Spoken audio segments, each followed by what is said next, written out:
How was the vacuum cleaner invented? If you could travel back in time to the year 1900, one thing would immediately hit you: dust. Dust everywhere. On carpets, on curtains, on the fancy hats ladies wore, and on the mustaches men so proudly combed every morning. Life in the late 19th century was dusty business. Horses clattered down streets leaving trails of dirt. Coal fires filled homes with soot, and rugs soaked up everything like giant fuzzy sponges.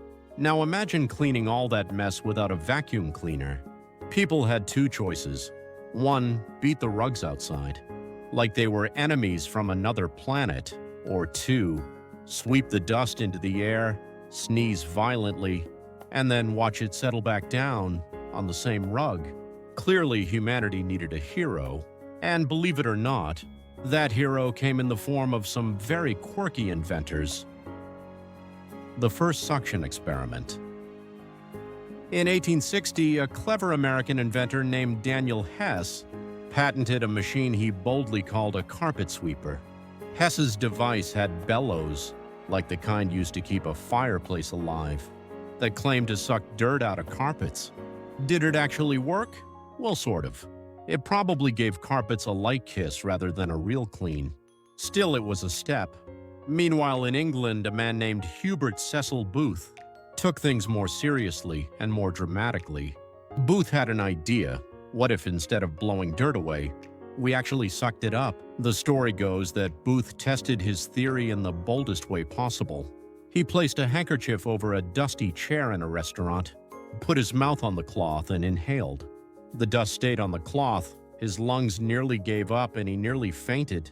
But he stood up, coughed a bit, and triumphantly declared, "Gentlemen, suction is the future." Booth's monster machine. Booth's invention, unveiled in 1901, was enormous. We're talking horse-drawn, gasoline-powered, red giant enormous. His puffing Billy vacuum cleaner had to stay outside houses because it was too big to fit inside. Long hoses snaked through windows, looking like mechanical tentacles trying to steal the family furniture. The machine roared, coughed smoke, and sucked dirt, like a dragon with asthma. But it worked. Wealthy families hired Booth's company to deep clean their mansions, and soon, vacuum cleaning became a social event. Curious neighbors gathered outside to watch the hoses wiggle through windows, while the poor horse probably wondered why it was suddenly part of a cleaning crew. Booth became a celebrity of sorts. His machines even cleaned the carpets in Westminster Abbey before the coronation of King Edward VII. Yes, royalty had their dust removed by Booth's vacuum beast. The leap to homes. While Booth was wowing dukes and duchesses, ordinary folks still had dusty living rooms. Enter James Murray Spangler, a janitor in Ohio, USA.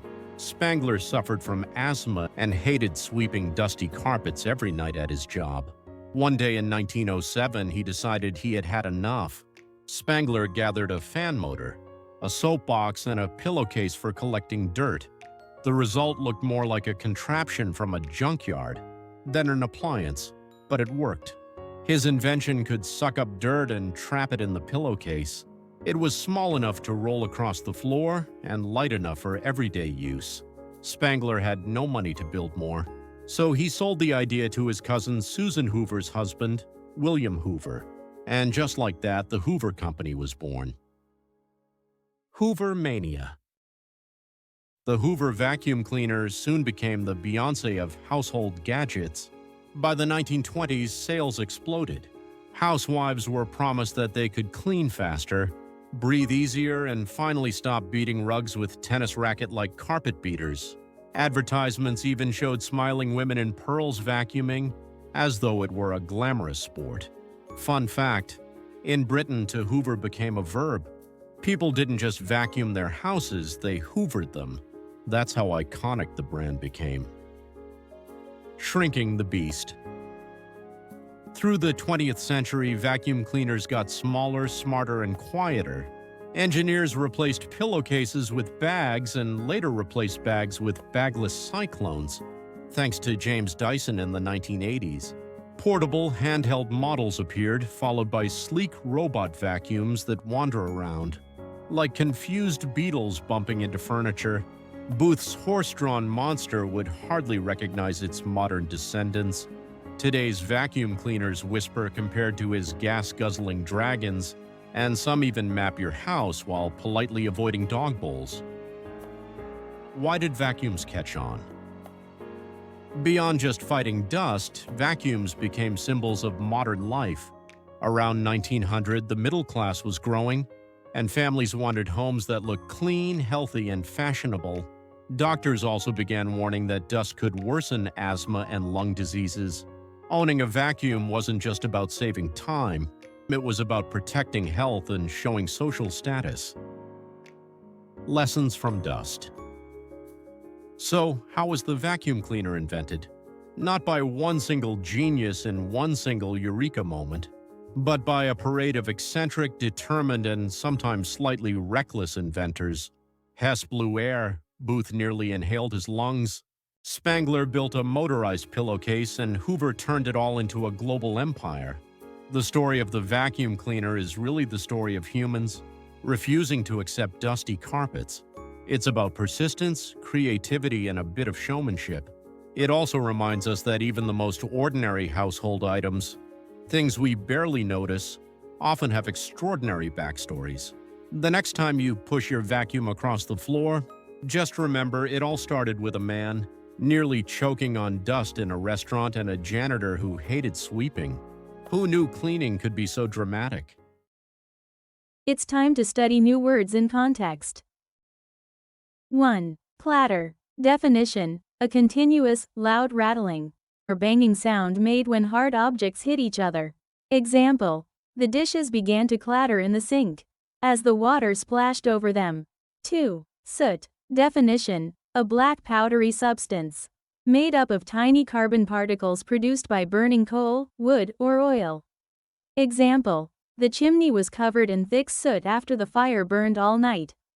3. Fuzzy. Definition: soft and slightly fluffy in texture, or unclear and not sharp in appearance or sound. Example: I wrapped myself in a fuzzy blanket to stay warm. 4. Quirky. Definition: unusual in a fun, interesting, or slightly odd way. Example: her quirky sense of humor always made everyone smile. 5. Bellow verb. Definition: to shout or make a deep, loud roar, often to express anger or strong emotion. Example: the coach bellowed instructions across the field so the players could hear. 6. Tentacles. Definition: long, flexible, arm-like parts of certain animals, like octopuses, often used to feel, grasp, or move. Example: the octopus stretched out its tentacles to grab the rock. 7. Wiggle. Definition: to move or cause something to move from side to side, or up and down with quick, small motions. Example: the little boy wiggled his loose tooth excitedly. 8. Wowing. Present participle of wow. Definition: impressing or astonishing someone greatly. Example: the magician was wowing the crowd with his incredible tricks. 9. Contraption. Definition: a machine or device that looks strange or complicated, often made in an unusual or inventive way. Example: he built a funny contraption to feed the dog automatically. 10. Cyclones. Definition: powerful circular wind systems or air movements that rotate around a center, often used to describe the spinning air in some vacuum cleaners. Example: the vacuum uses small cyclones to trap dust and keep the suction strong. 11. Sleek. Definition: smooth, shiny, and elegant in appearance, often suggesting modern design or efficiency. Example: the new car had a sleek design that caught everyone's attention. 12. Gas guzzling. Definition: using a large amount of gasoline, often wastefully, usually said of vehicles or machines. Example: his old truck is so gas-guzzling that he fills the tank twice a week. 13. Eureka. Definition: an exclamation used when someone suddenly finds or understands something important. It means I have found it. Example: when she solved the puzzle, she shouted, Eureka! 14. Catch on. Phrasal verb. Definition: To become popular or widely accepted. Sometimes it can also mean to begin to understand something after a short time.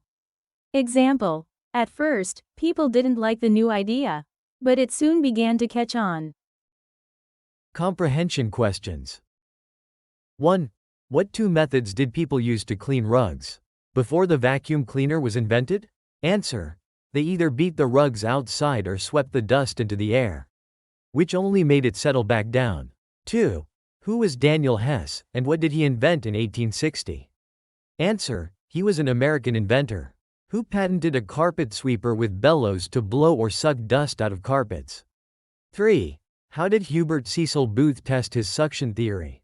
Answer: he placed a handkerchief over a dusty chair, put his mouth on it, inhaled, nearly choked, but proved suction could work. 4. What nickname was given to Booth's giant machine? Answer: Puffing Billy. 5.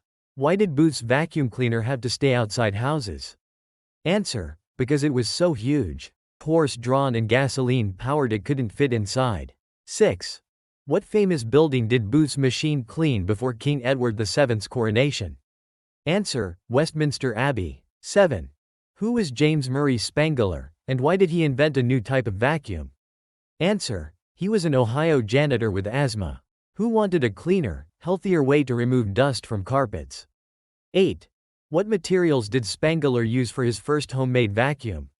Answer: a fan motor, a soapbox, and a pillowcase. 9. Which company bought Spangler's idea and made vacuums popular? Answer: the Hoover Company. 10. What happened to the word Hoover in Britain? Answer: it became a verb meaning to vacuum. 11. What innovation did James Dyson bring to vacuums in the 1980s? Answer: he invented badless cyclones for better suction. 12. Why did vacuums become so widely used in the early 20th century? Answer: because the middle class wanted cleaner, healthier homes and doctors linked dust with illnesses like asthma. 13. What does the word contraption mean, as used in the article? Answer: a strange-looking, often clumsy machine. 14. What lesson about invention can we learn from the story of the vacuum cleaner? Answer: big inventions often come from persistence, creativity, and solving everyday problems, not just one person's eureka moment.